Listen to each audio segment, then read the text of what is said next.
Uffata Adidaas godhachuun hin ta'u haraama hiikaa cimaa hiikaa kufrii fokkataa ofirraa qaba jettaniitiin namootni gariin koomentii naaf gootanii jirtan. Akkuma isin jettan kana immoo wayis akka biraati. Maqaan jecha kana akkasii laata ka jedhu viidiyoo kana keessa ilaallaa. Hiriyaa keetiifis dabarsitiin dogongora keessa akka bautaa isii dabalataanis yaada anaan faallaa yoo qabdu ta'e koomentii naa godhi garuu ammoo riiferansii ho'i naa kaa'i. Jalqaba jecha Adidaas jedhu kana hiikaa isaatii waan wal qabatu waan lama arge eessaa dhufe ka jedhu jechi kuni. Tokkoffaa Adidaas jechuun hundeessaa abbaa dhaabbata kanaa kan ta'e Adolf Dassler nama jedhamu. Adolf ka jedhu maqaan isaa yoo gabaajeedhaan isa dubbisan namicha isaan adii jedhaniitiin isa dubbisanii jedhan. Dassler ka jedhu irraa daas ka jedhu fayyadaman.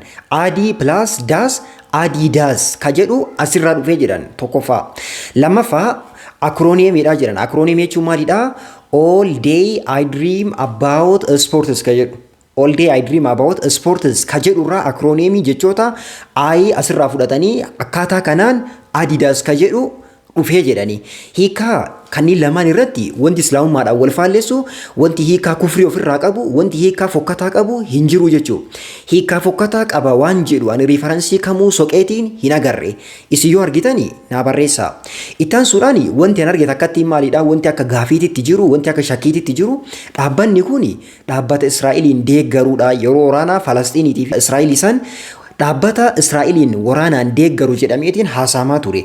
Wanta kanallee hagamta akka dhugaadha jedheetiin yoo seeneetiin soqu namootni gariin sirrii miti hin deeggaru, namootni gariin amma haa ni deeggara jedhaniitiin kaasaan arge.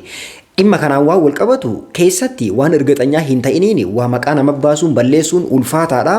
Asooli waan islaamummaadhaan wal faalleessu waan ol bahee waan dhaabbata Adidaas jedhu kana waan wal qabatu homaan agarre hangama kiyyaa waan wal qabatu. Isin yoo argitani ofii keessanii koomentii naa godhaa yookaan viidiyoo dalagaatiin anallee meenshin irra godhaa akka waan kana dabalataan moor beeku na taasisaa. Hundattuu amantii keessaniif jettaniitiin of eeggannoo garaagaraa taasisuu waan namatti tolu waan bareedaadha. Islaamummaan keenya akka nabiyyiin keenya sallallahu alaihi wasallam jedhan addiinu ya'lu walaa yu'laa alaihi. Islaamummaan matarra mataa keenyarra jettaniitiin fudhatuun keessa waan namatti tolu addiinu ya'lu walaa yu'laa alaihi. Waan biraa ofirratti ol hin taasisnu nuti olaanaadha. Asol dhaabbata kanarratti anumaa rakkoon agarre. Assalaamu alaikum warahmatullahi wabarakatuh.